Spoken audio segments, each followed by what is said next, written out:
ఆకలి అవుతుందా? నాకు కూడా అవుతుంది.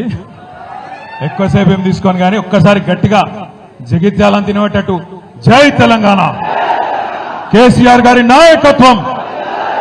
పెద్దలు గౌరవనీయులు, ఈరోజు ఈ కార్యక్రమానికి అధ్యక్షత వహిస్తున్న జగిత్యాల జిల్లా పార్టీ అధ్యక్షులు, కోరుట్ల మాజీ శాసనసభ్యులు, మీ అందరికీ మా అందరికీ ఆప్తులు గౌరవనీయులు శ్రీ విద్యాసాగర్ రావు గారు, గౌరవ మాజీ మంత్రివర్యులు, పెద్దలు, జగిత్యాల జిల్లాని తన నాయకత్వంలో బ్రహ్మాండంగా గత 10 సంవత్సరాల్లో ముందుకు తీసుకొని పోయిన గౌరవనీయులు అన్నగారు శ్రీ కొప్పుల ఈశ్వరన్న గారు, గౌరవ మాజీ మంత్రివర్యులు, శాసన మండలి సభ్యులు, మాజీ పార్లమెంట్ సభ్యులు అన్నగారు మీ జగిత్యాల ముద్దుబిడ్డ శ్రీ ఎల్ రమణ గారు, గౌరవ మాజీ మంత్రివర్యులు, పెద్దలు, మరి ఈ జగిత్యాల నియోజకవర్గంలో మీ అందరికీ సుపరిచితులు పెద్దలు శ్రీ రాజేశం గౌడ్ గారు, కొరుట్ల శాసనసభ్యుడు, సోదరుడు, యువ నాయకుడు, మీ అందరికీ ఎల్లవేళలా అండగా ఉంటానని చెప్పి ఇప్పుడే అభయం ఇచ్చిన సోదరుడు డాక్టర్ సంజయ్ గారు, గౌరవనీయులు మాజీ శాసనసభ్యులు చొప్పదండి పెద్దలు శ్రీ సుంకే రవిశంకర్ అన్న గారు నిన్ననే జన్మదినం కూడా జరుపుకున్నారు. వారికి హృదయపూర్వకంగా గట్టిగా చప్పట్లతో జన్మదిన శుభాకాంక్షలు కూడా తెలియజేస్తూ, రామగుండం మాజీ శాసనసభ్యులు సోదరులు కోరుకంటి చందర్ గారు, వేములవాడ నియోజకవర్గ ఇన్ఛార్జ్ గారు సోదరులు పెద్దలు శ్రీ చెలిమేడ లక్ష్మీ నరసింహారావు గారు, సోదరి, మరి గత 5 సంవత్సరాలుగా జగిత్యాల జిల్లాను ఇక్కడ స్థానిక సంస్థల ప్రజాప్రతినిధులతో సమన్వయం చేసుకుంటూ ఎమ్మెల్యే ఎన్ని ఇబ్బందులు పెట్టినా అన్ని తట్టుకుంటూ ఒక వీరనారిలాగా పోరాడిన సోదరి మన జిల్లా పరిషత్ చైర్మన్ దావా వసంత సురేష్ గారు, గౌరవనీయులు శాసన మండలి మాజీ సభ్యులు పెద్దలు అన్నగారు నారదాసు లక్ష్మణరావు గారు,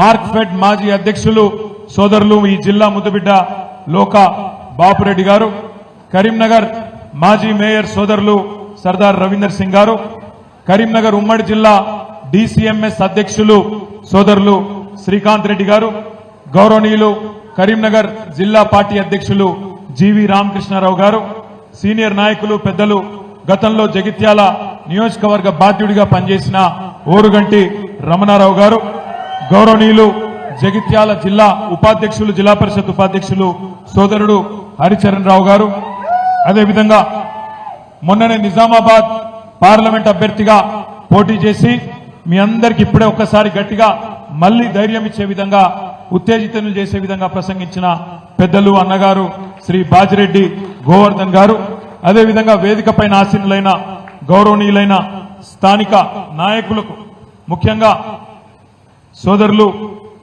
జలంధర్ గారు, గొల్లపల్లి జెడ్పీటీసీ గారు, నాగం భూమయ్య గారు, అదే మన జెడ్పీటీసీ కతలాపూర్, అశ్విని గారు రాయ్కల్ జెడ్పీటీసీ గారు, ప్రభావతి గారు, ప్రశాంతి గారు, ప్రశాంతి ఇక్కడ ఉన్నారా? జర పేర్లు చెప్పిన వాళ్ళందరూ నమస్కారాలు చెప్పుకోండి. తర్వాత అరుణ గారు ధర్మపురం నుంచి, రామ్మోహన్ రావు గారు మల్యాల, గౌరవనీయులు ముప్పాల రామచంద్రరావు గారు, నేను మన్నించాలి, ముప్పాల రామచంద్రరావు గారు జిల్లా డైరెక్టర్ గారు, సోదరుడు రాజా సుమన్ రావు గారు, అదేవిధంగా మల్యాల రామ్మోహన్ రావు గారు, ఎక్కడ దండం పెట్టుకుంటారా, రామ్మోహన్ రావు గారు, అదేవిధంగా లక్ష్మి గారు జగిత్యాల అర్బన్ ఎంపీపీ గారు, మన వెల్గటూరు ఎంపీపీ లక్ష్మి గారు, సాయిరెడ్డి గారు మెట్పల్లి, తోట నారాయణ గారు కొరుట్ల, భీమేశ్వరి గారు సోదరి ఇబ్రహీంపట్నం, సరోజన గారు మల్లాపూర్, సంధ్యారాణి గారు రాయ్కల్, చిట్టిబాబు గారు ధర్మపురి, నక్కా శంకర్ గారు గొల్లపల్లి, అదేవిధంగా మైనారిటీ నాయకులు అమీన్ బాయ్ గారు, దేవేందర్ గారు, ఇంకా చాలా మంది పెద్దలు వేదిక మీద. నేను ఎవరెవల పేర్లు అయితే చెప్పలేదో ఏం చేయాలి, మీరు మనసులోనే తిట్టుకోండి, బయటకు తిట్టకండి. వేదిక ముందున్న మా తమ్ముళ్లకు, చెల్లెళ్లకు పేరు పేరున జగిత్యాల జిల్లాలోని వివిధ ప్రాంతాల నుంచి విచ్చేసిన మీ అందరికీ హృదయపూర్వకంగా తల వంచి నమస్కారాలు తెలియజేస్తూ, పత్రికా మిత్రులకు కూడా ప్రత్యేకంగా నమస్కారాలు తెలియజేసుకుంటూ, మరి నేను అనుకున్నా ఇక్కడికి వచ్చినప్పుడు మీరందరూ ఏమన్నా కొద్దిగా డల్లుగుంటారేమో అనుకున్నా, కానీ మీరు మాత్రం మా జగిత్యాలకు పట్టిన శని పోయింది మంచుకున్నట్టు బ్రహ్మాండంగా ఉత్సాహంగా ఉన్న మా తమ్ముళ్లకు చెల్లెళ్లకు పేరు పేరున అందరికీ కూడా హృదయపూర్వకంగా ధన్యవాదాలు. ముఖ్యంగా నాకు ఒకటే అనిపించింది, కొన్ని సందర్భాల్లో కష్టాలు వచ్చినప్పుడే మనుషుల విలువ తెలుస్తుంది.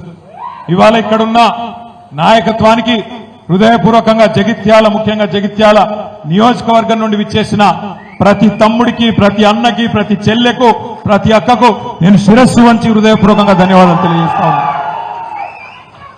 ఎందుకంటే గాలికి గడ్డపారలు కొట్టుకపోవు, గట్టి నాయకులు కొట్టుకపోరు. గాలికి కొట్టుకపోయేటి గడ్డి పోచలు మాత్రమే. అట్లనే మీ ఎమ్మెల్యే ఒక గడ్డి పోచ లాంటి ఎమ్మెల్యే పోయింది తప్ప గడ్డపారల లాంటి నాయకులు, గట్టిగా ఉన్న నాయకులు మీరెవరు పోలే. ఇవాళ ఒక్క మాట మీరు యాద్ చేసుకోండి, ఇక్కడ గెలిచిన ఎమ్మెల్యే మొన్న మీరు చేస్తే ఎమ్మెల్యే అయింది. ఆయన ఎమ్మెల్యే మీరు చేస్తే అయింది తప్ప మిమ్మల్ని ఆయన తయారు చేయలే. మీరు కష్టపడి వందల వేల మంది కవితక్కతో సహా ఎంతో మంది కష్టపడితే ఒక్కడ ఎమ్మెల్యే అయింది. ఇవాళ ఎమ్మెల్యే దొంగలలో పోయిండు. రేవంత్ రెడ్డి ఇసిరే ఎంగిలి మెతుకుల కోసం ఆశపడిపోయిండు. కుండ వలిగితే వలిగింది కానీ కుక్క బుద్ధి తెలిసింది అన్నారు. గట్ల మీ ఎమ్మెల్యే బుద్ధి ఇవాళ తెలిసొచ్చింది. ఒక్క మాట ఆలోచించండి, అభివృద్ధి కోసం పోయినా అంటుండు. ఏం అభివృద్ధి, ఏం చేస్తా అన్నాడు రేవంత్ రెడ్డి? కేసీఆర్ జగిత్యాల జిల్లా చేస్తే నేను జగిత్యాల జిల్లా రద్దు చేస్తానందుకు పోయినవా? లేదా కేసీఆర్ మెడికల్ కాలేజ్ పెడితే, నర్సింగ్ కాలేజ్ పెడితే దాన్ని రద్దు చేస్తా అంటే పోయినవా? దేనికోసం పోయినావు? కేసీఆర్ 4500 డబుల్ బెడ్రూమ్ ఇల్లు మీ జగిత్యాలలో ఎక్కడ లేదు. రాష్ట్రంలో సిరిసిల్లలో లేదు, సిద్దిపేటలో లేదు, గజ్వేల్లో లేదు, కోరుట్లలో లేదు, ఎక్కడ లేదు. మీ జగిత్యాలలో 4500 డబుల్ బెడ్రూమ్లు కేసీఆర్ ఇస్తే దాన్ని అలా రద్దు చేయమని పోయినవా? దేనికోసం పోయిండు మీ ఎమ్మెల్యే? ఏ అభివృద్ధి ఆశించిపోయిండు? ఒకటే ఒక్క అభివృద్ధి ఆయన ఆశించింది. వాళ్ళ ఇయ్యపోనికి బిల్లులు రావన్నట, ఈయన క్రష రాగద్దట, అంతే, ఏం లేదు. ఆయన సొంత అభివృద్ధి 4 డబ్బులు సంపాదించుకోవాలనే తాపత్రయం తప్ప మీకోసమో, ఊర్ల కోసమో, జగిత్యాల పట్టణం కోసమో పోలేదు. దయచేసి నేను మిమ్మల్ని కోరేది ఒకటే, మీ వల్ల ఎమ్మెల్యే అయ్యిండు, మీరు చేస్తే ఎమ్మెల్యే అయ్యిండు. నిజంగా రేషం ఉంటే డాక్టర్ సంజయ్, రేవంత్ రెడ్డి, నేను ఒక్కటే అడుగుతున్నా, దమ్ముంటే పదవికి రాజీనామా చేసి తిరిగి ప్రజల దగ్గరికి రా. చెప్తారు నువ్వు చేసింది కరెక్టా కాదా, ప్రజలు చెప్తారు. మీకు ఒక 2 విషయాలు నేను చెప్పాలా. మొదటిది ఏంటి అంటే, కొంతమంది అంటాను, అన్నా ఆనాడు మనం అధికారం ఉన్నప్పుడు కూడా కాంగ్రెస్ వాళ్ళని చేర్చుకున్నాం కదా, కాబట్టి ఇప్పుడు వాళ్ళు చేసేది కూడా కరెక్టే అని కొంతమంది అక్కడక్కడ కాంగ్రెస్ వాళ్ళు సన్నాయి నొక్కులు నొక్కుతారు. మనం చేసిన దానికి, వాళ్ళు చేసిన దానికి తేడా ఏందో మీకు తెలవాలి. ఈ పార్టీ ఫిరాయింపులు ఎవరు చాలు చేసిండ్రో కూడా మీకు తెలవాలి. ఒక్కసారి దయచేసి గతంలో చూడండి. ఈ భారతదేశంలో ఆయారాం గయారాం అనే కల్చర్, అనే సంస్కృతి, ఆ విష బీజానికి ఆనాడు మొక్క దొడికింది ఎప్పుడు అంటే, ఆనాడు కాంగ్రెస్ ప్రభుత్వం శ్రీమతి ఇందిరాగాంధీ గారు ప్రధానమంత్రిగా ఉన్నప్పుడే హర్యానా రాష్ట్రంలో ఏ ఎమ్మెల్యే గెలిచినా వాళ్ళని గుంజుకునే సంస్కృతికి శ్రీకారం చుట్టిందే కాంగ్రెస్ ప్రభుత్వం. అందుకే భారతదేశంలో అంటారు, ఆయారాం గయారాం అనే సంస్కృతిని ఈ దేశ రాజకీయాల్లో తీసుకొచ్చిందే కాంగ్రెస్ పార్టీ. ఆ తర్వాత 2004లో మనతో పొత్తు పెట్టుకున్నారు. పొత్తు పెట్టుకొని మన ఎమ్మెల్యేలు 26 మంది గెలిస్తే, ఆనాడు అప్పుడున్న కాంగ్రెస్ నాయకులు, అప్పుడున్న కాంగ్రెస్ ప్రభుత్వం మన 10 మంది ఎమ్మెల్యేలను ఆనాడు ఆ పార్టీలో కలుపుకునే ప్రయత్నం చేసింది. చేసిన తర్వాత 2014లో ఈ రాక్షసులతో కొట్లాడి ఇదే కాంగ్రెస్ పార్టీ మెడలు వంచి మీ ఆశీర్వాదంతో, తెలంగాణ ప్రజల దయతో ఆనాడు కేసీఆర్ గారి నాయకత్వంలో తెలంగాణ సాధించుకున్న తెలంగాణలో 2014 తర్వాత మీ అందరికీ ఆదుకుండాలి. ఈ రోజున్న ముఖ్యమంత్రి రేవంత్ రెడ్డి 50 లక్షల రూపాయలతో మన ఎమ్మెల్యేలను కొనుగోలు చేసేందుకు ఆనాడు వచ్చి అడ్డంగా దొరికిపోయి జైలుకు కూడా పోయిన విషయం కూడా మీ అందరికీ కూడా యాదుకుండాలి. ఆ రోజు మన ప్రభుత్వాన్ని పడగొట్టే ప్రయత్నం చేస్తే, మన ఎమ్మెల్యేలను పైసలు పెట్టి ఎత్తుకపోయే ప్రయత్నం చేస్తే, తెలంగాణ కొత్త రాష్ట్రంగా ఏర్పడ్డా వీళ్ళు నలుపుకోలేకపోతున్నారు. నడపచాతన అయితే లేదు వీళ్లకు పరిపాలన దక్షత లేదు, దమ్ము లేదు, రాజకీయ స్థిరత్వం లేదు అనే పరిస్థితి వస్తే అగో ఆనాడు తెలుగుదేశం పార్టీ బీఎస్పీ పార్టీ ఆ రోజు 3/2 మంది మన పార్టీలో విలీనమైంది. మన పార్టీ ఒక్కొక్కరిని ఎమ్మెల్యేలు తీసుకోలే. రాజ్యాంగబద్ధంగా రాజ్యాంగంలోనే ఉంది. ఏదన్నా ఒక శాసనసభ పక్షం 3/2 మంది కనుక వచ్చి ఇంకో పార్టీలో చేరితే అది రాజ్యాంగబద్ధమని చెప్పి, చట్టబద్ధమని చెప్పి రాజ్యాంగంలో ఉంది. మనం ఎన్నడూ రాజ్యాంగాన్ని తుంగలదొక్కలేదు, చట్టాన్ని తుంగలదొక్కలేదు. బీఎస్పీ 2 ఎమ్మెల్యేలు గెలిస్తే వాళ్ళిద్దరు వచ్చి చేరినరు. 15 మంది టీడీపీ ఎమ్మెల్యేలు గెలిస్తే 10 మంది వచ్చి చేరినరు. కాంగ్రెస్ వాళ్ళు 18 మంది గెలిస్తే 12 మంది వచ్చి చేరినరు. రాజ్యాంగబద్ధంగా 3/2 మంది శాసనసభ్యులు వచ్చి చేరినరు తప్ప ఒక్కొక్కడు వచ్చి ఒక పార్టీలో గెలిచి ఇంకో పార్టీ కండువా కప్పుకోలే. కానీ ఈ రోజు నేను అడుగుతా ఉన్నా రేవంత్ రెడ్డిని, ఏమన్నాడు రేవంత్ రెడ్డి ఆనాడు కాంగ్రెస్ ఎమ్మెల్యేలు చేరుతున్నప్పుడు ఏం మాటలు మాట్లాడిండో ఒక్కసారి మీరు వినాలని చెప్పి ఈ టీవీ పెట్టిపించినాం. ఒక్కసారి వినండి, అది ప్లే చేయమని చెప్పి మా తమ్ముని కోరుతా ఉన్నా. ఈ వేదిక మీద నుంచి చెప్తున్నా, కాంగ్రెస్ పార్టీలో టికెట్లు పొంది గెలిచిన వాళ్ళు పార్టీ ఫిరాయిస్తే మా కార్యకర్తలకు విజ్ఞప్తి చేస్తున్నా, రాళ్లతో కొట్టి చంపండి, గ్రామ బహిష్కరణ చేయండి. ఆ సన్నాసులు మీ చెమట మీ రక్తాన్ని దారబోసి భుజాల మీద మోసి మీరు గెలిపించి శాసనసభకు పంపిస్తే ఈ సన్నాసులు ప్రలోభాలకి లొంగిపోయి పార్టీలు ఫిరాయిస్తున్నారు. నేను కాంగ్రెస్ పార్టీ కార్యకర్తలకు ఒకటే విజ్ఞప్తి చేస్తున్నా, ఎవడైతే మన పార్టీ హస్తం గుర్తు మీద గెలుస్తాడో రాజీనామా చేయకుండా పార్టీ మారితే రాళ్లతో కొట్టండి, రాళ్లతో కొట్టి చంపండి. గ్రామాలలో అప్పుడప్పుడు చూస్తుంటాం, పిచ్చి కుక్కలు ఊర్లో స్వైర విహారం చేసి ప్రజల్ని కరిస్తే తరిమి రాళ్లతో కొట్టేట్లయితే చంపుతారో, కాంగ్రెస్ పార్టీ బీ ఫామ్ మీద గెలిచి రాజీనామా చేయకుండా పార్టీ ఫిరాయించిన వాళ్ళను రాళ్లల్లో ఊర్లలోకి వస్తే రాళ్లతో కొట్టండి అని చెప్పి నేను కాంగ్రెస్ పార్టీ కార్యకర్తలకు విజ్ఞప్తి చేస్తున్నా. మరి ఇప్పుడు మనం ఆలోచించాలా? ఇప్పుడు రేవంత్ రెడ్డి చెప్పాలా ఎవరు పిచ్చి కుక్క, మరి ఎవలను రాళ్లతో కొట్టి చంపాలా? ఒక పార్టీ బీఫామ్ మీద గెలిచినోడు ఇంకో పార్టీలకు పోతే మీ చెమటతో మీ రక్తంతో మీరు గెలిపిస్తే గెలిచినోడు ఇంకో పార్టీలకు ఫిరాయిస్తే ముఖ్యమంత్రి రేవంత్ రెడ్డి చెప్పిండు, ఏమన్నాడు? రాళ్లతోని కొట్టి చంపమన్నాడు. నేను అంటలేను, నా మీద కేసు పెట్టగలరు, ఆయన పేపర్ వాళ్ళు ఉల్టా రాసేది. నేను అంటుంది ఏంటంటే రేవంత్ రెడ్డి చెప్పిండు, మరి ఇలా ఎవరిని కొట్టాలి? రాళ్లతోని రేవంత్ రెడ్డిని కొట్టన్నా? పిచ్చి కుక్కలేక ఎవరిని కొట్టాలి? లేకపోతే మీ ఎమ్మెల్యే సంజయ్ని కొట్టన్నా? ఎవరిని కొట్టాలి మరి? అందుకే అంటున్నా, ఎవరిని రాళ్లతోనో ఇంకోటి దాంతోనో కొట్టే అవసరం లేదు. రేవంత్ రెడ్డి నువ్వు మొగోను అయితే, నీకు దమ్ముంటే తీసుకున్న 6 ఎమ్మెల్యేలతో రాజీనామా చేపి ఓట్లతోని కొట్టి ఆ 6 కూడా శాశ్వతంగా రాజకీయ సమాధి చేసే బాధ్యత తెలంగాణ సమాజం తీసుకుంటుందనే మాట నేను విజ్ఞప్తి చేస్తున్నా. రేవంత్ రెడ్డి రెగ్యులర్ గా అంటుంటాడు, మొగోనివైతే ఇది చేయి, మొగోనివైతే అది చేయి. నేను అంటున్నా, రేవంత్ రెడ్డి మొగోనివైతే ఆ 6 రాజీనామా చేపి ఎలక్షన్లకు రా, జగిత్యాలకు రా, జగిత్యాల ప్రజలు సమాధానం చెప్తారనే మాట నేను విజ్ఞప్తి చేస్తా ఉన్నా. ఇంకొక మాట, ఒక్క రేవంత్ రెడ్డే కాదు, కాంగ్రెస్ వాళ్ళందరూ మాట్లాడింది శుద్ధపూసల లెక్క. ఇక వాళ్ళ అధ్యక్షుడు కాబోయే ప్రధానమంత్రి అట, ఇప్పుడు leader of opposition Rahul Gandhi, ఆయనే మాట్లాడిండు, అది కూడా పెడతాను. भाइयों और बहनों, अदानी जी और मोदी जी एक हैं। यहां की जो सिंगरेनी की माइंस हैं उनको हम प्राइवेटाइज नहीं होने देंगे।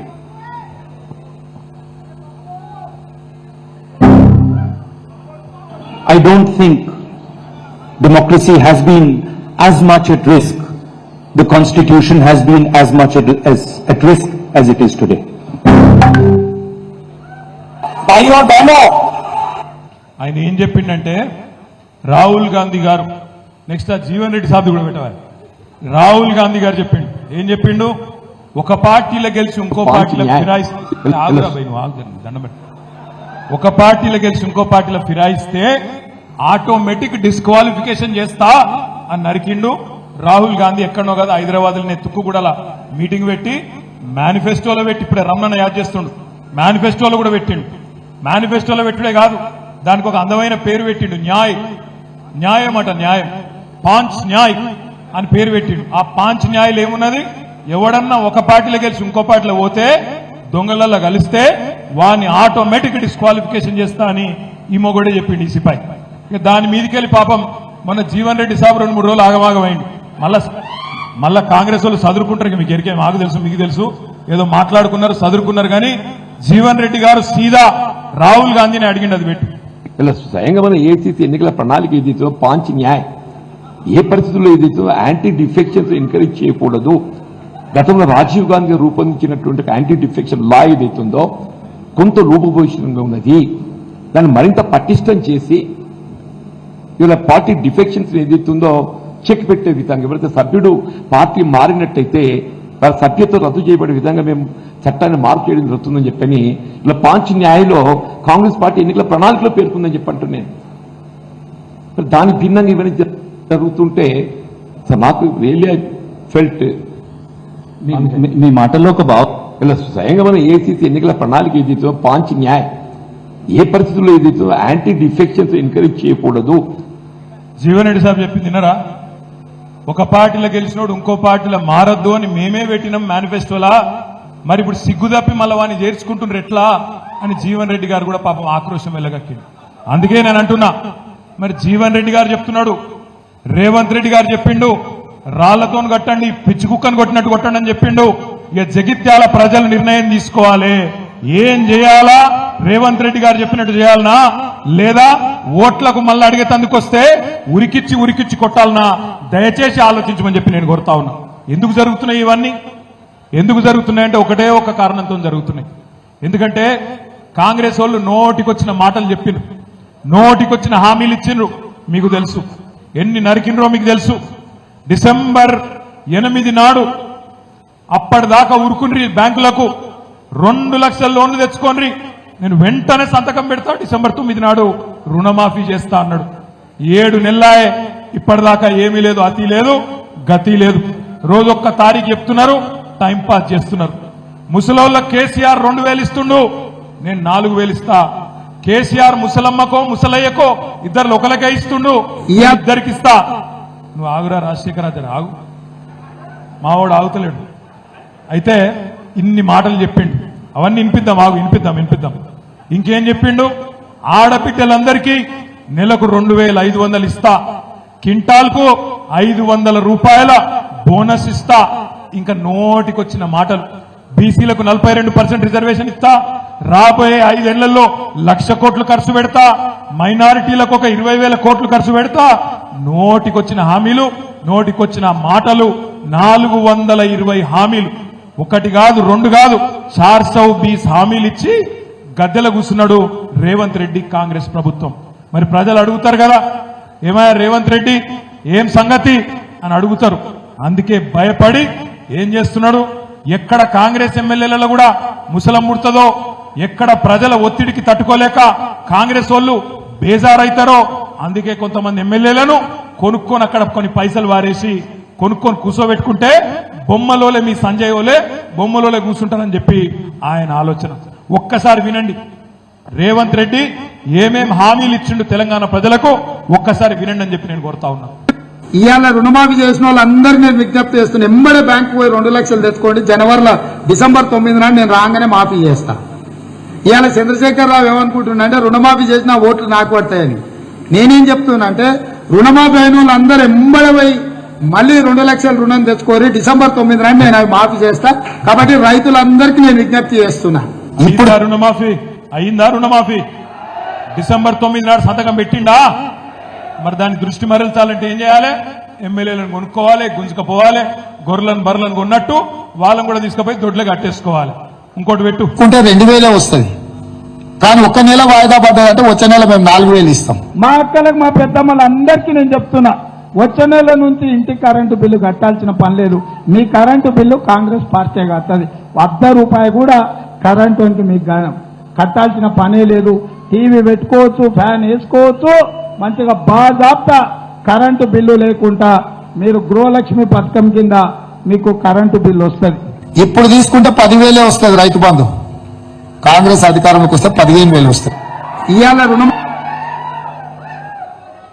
10,000 పోతే 15 కేసీఆర్ ఉంటే 10,000 నేను వస్తే 15,000 అర్రాస్ పాటలెక్కని వచ్చిందా 15,000 అసలు ఆ 10,000 వస్తుందా మరి ఏం చేయాలి డైవర్షన్ చేయాలంటే ఏం చేయాలి జగిత్యాల ఎమ్మెల్యేలు ఎత్తుకపోవాలి బాన్సువాడ ఎమ్మెల్యేని ఎత్తుకపోవాలి దొడ్లు కట్టేసుకోవాలి బిల్డప్ ఇవ్వాలి అది కథ ఇంకొక మాట నెలకు 2,500 ఇస్తా అన్నాడు మహిళలకు ఇచ్చిండా వచ్చిందా కరెంటు ఫ్రీ అన్నాడు ఉంటే కదా ఇచ్చేదందుకు కరెంటు ఎన్నిసార్లు కట్ అవుతుంది రోజు కనీసం 10-15 సార్లు కట్ అవుతుందా మళ్ళా సబ్ స్టేషన్ల కాడ లొల్లైతుందా మరి దాని నుంచి దృష్టి మళ్ళీ ఇవ్వాలంటే ఏం చేయాలి మళ్ళీ ఎమ్మెల్యేలను ఎత్తుకపోవాలి రోజొక్కడు వేయిండు బీఆర్ఎస్ అయిపోయింది కథమైపోయింది పోయినపోయింది పార్టీ కథమైపోయింది అని చెప్పి పుకార్లు ఉట్టియాలి ఆయనకి ఇష్టమైన పత్రికలలో టీవీలలో బ్రహ్మాండంగా రాపియాలి నేను అందుకే అంటున్నా గాలికి గడ్డపారలు కొట్టుకపోవు నిజమైన గులాబీ దండు ఎక్కడ పోదు తిరిగి కేసీఆర్ నాయకత్వంలో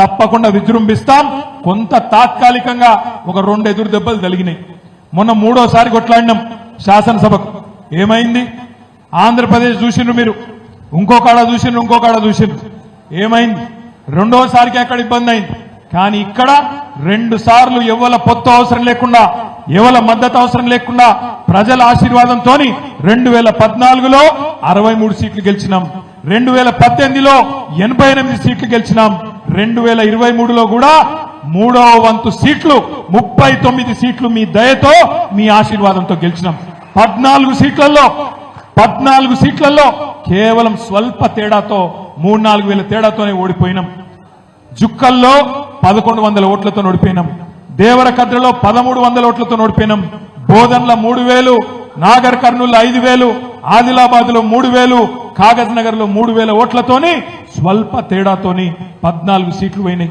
లేకపోతే 3వసారి కూడా మళ్ళా ముచ్చటగా కేసీఆర్ గారే ముఖ్యమంత్రి ఉంటుండే సరే ఇక పార్లమెంట్ ఎన్నికల కాడికి వచ్చే వరకు ఏం జరిగిందో మీకు ఎరికే కింద కన్యాకుమారి నుంచి మొదలు పెడితే పైన కాశ్మీర్ దాకా ఒకటే తీరుగా మోడీ కావన్నా మోడీ వద్దా అనే దాని మీద ఎలక్షన్ జరిగింది దాంతో ఏమైంది సమాజం నిట్ట నిలువున చీలిపోయింది కొంతమంది ఎన్డీఏలో ఉండే కొంతమంది ఇండియా కూటమిలో ఉండే ఈ 2 కూటమిలో ఉన్నోళ్లకు మోడీ వద్దనుకుంటే ఇండియా కూటమి కోటేసిండ్రు మోడీ కావాలంటే ఎన్డీఏ కూటమి కోటేసిండ్రు ఏ కూటమిలో లేనోళ్లకు దురదృష్టవశాత్తు మొన్న కొంత ఇబ్బంది కలిగింది మీరు చూడండి ఒక్కసారి కింద కన్యాకుమారి నుంచి చూస్తే కాశ్మీర్ దాకా ఒకటే రీతిన కేరళలో సిపిఎం పార్టీ ఉంది అక్కడ లెఫ్ట్ ఫ్రంట్ గవర్నమెంట్ ఉంది సిపిఎం పార్టీ కేరళలో ఏ కూటమిలో లేదు ఇటు ఇండియాలో లేదు అటు ఎన్డీఏలో లేదు స్వతంత్రంగా మన లెక్కనే పోటీ చేసింది ఏమైంది 20 సీట్లలో ఒకటే సీట్ వచ్చింది అధికార పార్టీ అయినా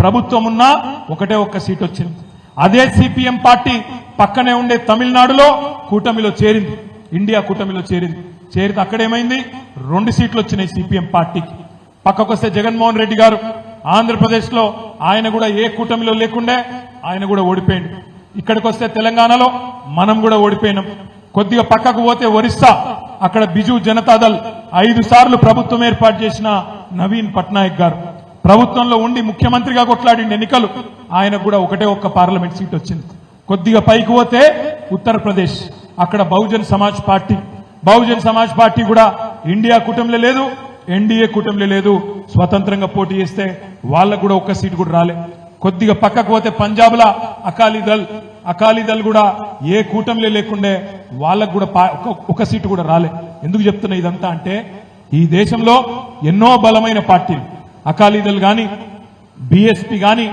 బీజేడీ గాని సిపిఎం గాని వైఎస్ఆర్సీపీ గాని వాళ్లతో పాటే మనకు కూడా మొన్న ఎదురు దెబ్బ తగిలింది తప్ప ఒక్క మన పార్టీకే ఏదో జరగకూడదు జరిగిందనేది ఏమీ లేదు కానీ ప్రజలు ఇప్పటికే ఒక్కొక్కటిగా అర్థం చేసుకుంటా ఉన్నారు మీరు చూస్తున్నారు మన పిల్లలు నిరుద్యోగులు ఎవరైతే నమ్మినరో కాంగ్రెస్ పార్టీ మాట రాహుల్ గాంధీ స్వయంగా వచ్చి అశోక్ నగర్ హైదరాబాద్ లో ఎక్కడైతే కోచింగ్ సెంటర్లు ఉంటాయో అక్కడికి పోయి బ్రహ్మాండమైన స్పీచ్ ఇచ్చిండు కేసీఆర్ ఉద్యోగాలు ఇవ్వలేదని అబద్ధం చెప్పిండు 1,60,000 ఉద్యోగాలు నింపిన ప్రభుత్వాన్ని బదనాం చేసిండు ఇంకొక 40,000 ఉద్యోగాలు ప్రాసెస్ లో ఉంటే అవేవి జరగలేదంటే అబద్ధాలు చెప్పి పిల్లలకు తీయటి పుల్లటి మాటలు చెప్పిండు 2 లక్షల ఉద్యోగాలు ఇస్తాం మొదటి సంవత్సరంలో అన్నాడు మరి ఇప్పుడు పిల్లలు రోడ్డు ఎక్కిండ్రు ఆల్రెడీ ఉస్మానియా యూనివర్సిటీలో ఇతర యూనివర్సిటీలలో ఇప్పటికే ఆందోళనలు చాలు అయినాయి గాంధీ హాస్పిటల్లో ఒక తమ్ముడు మోతీలాల్ నాయక్ అనే ఒక తమ్ముడు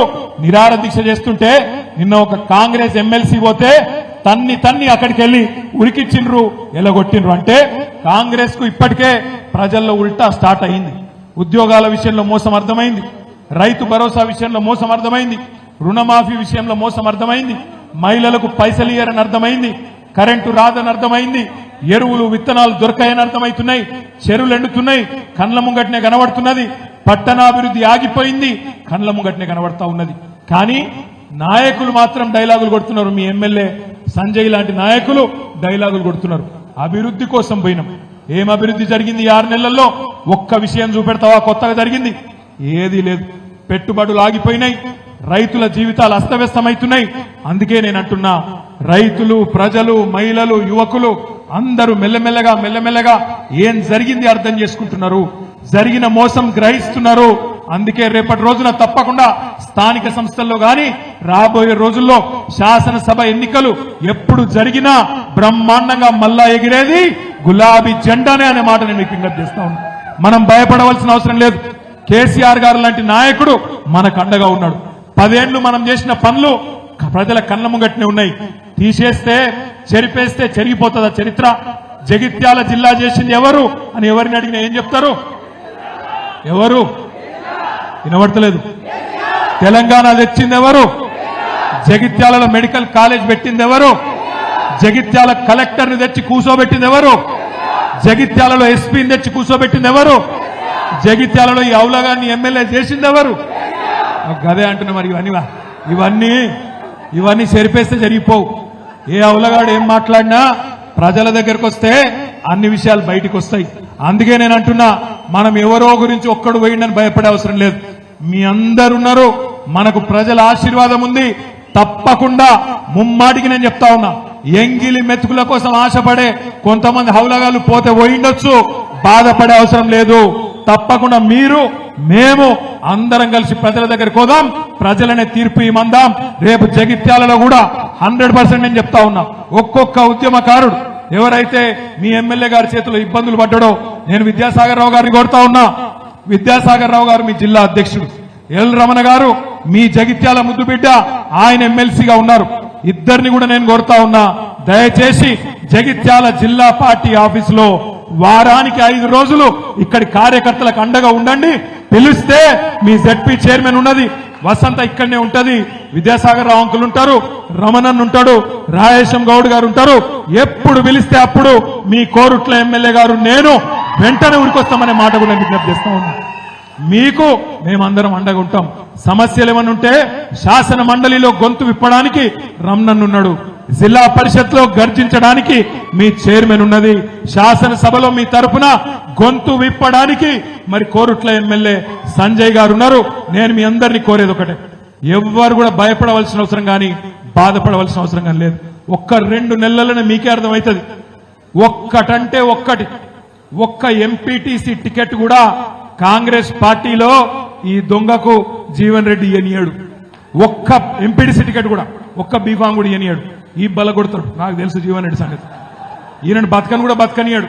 ఈయన కేవలం ఆ క్రషర్ కాడ కూర్చొని కంకరేరుకుంటా ఉండాల్సిందే తప్ప ఈయన తను అయ్యేది లేదు, పోయేది లేదు. వాళ్ళ వియ్యంకుని తీసుకొచ్చి కాంట్రాక్ట్లు చేసుకోవాలి, పైసలు ఏరుకోవాలి, పైసలు లెక్క పెట్టుకోవాలి, క్రషర్ కాడ పోయి కంకర చూసుకొని సంతోషపడు తప్ప అయ్యేది లేదు, పోయేది లేదు. కాంగ్రెస్ పార్టీలో ఈయనకు భవిష్యత్తు కూడా లేదు. పెద్దలు ఎప్పుడొక్కటి చెప్తారు, రాజకీయాల్లో హత్యలు ఉండవు, ఆత్మహత్యలే ఉంటాయి. మీ జగిత్యాల ఎమ్మెల్యే ఆత్మహత్య చేసుకున్నాడు, బాయిల దుంకిండు బండగట్టుకొని. ఆయన జావని మనం ధైర్యంగా నిలబడదాం. లోకల్ బాడీ ఎన్నికల్లో మీ కండగా మేమందరం ఉంటాం. నేను జగిత్యాలలో తప్పకుండా గల్లీ తిరుగుతా, కవితక్క కూడా వస్తుంది, తప్పకుండా తిరుగుతుంది, తప్పకుండా మీ అందరికి అండగా ఉంటామని చెప్పి కూడా తెలియజేస్తూ, ఎట్లనైతే కష్టపడి ఎమ్మెల్యేని గెలిపించినామో అంతకంటే డబల్ కష్టం చేద్దాం, వీడిని ఓడించేదాకా తప్పకుండా ఎంబడబడదామనే మాట మళ్ళొకసారి విజ్ఞప్తి చేస్తూ, ఇంతసేపు ఓపికగా ఉన్న మీ అందరికి కూడా ధన్యవాదాలు.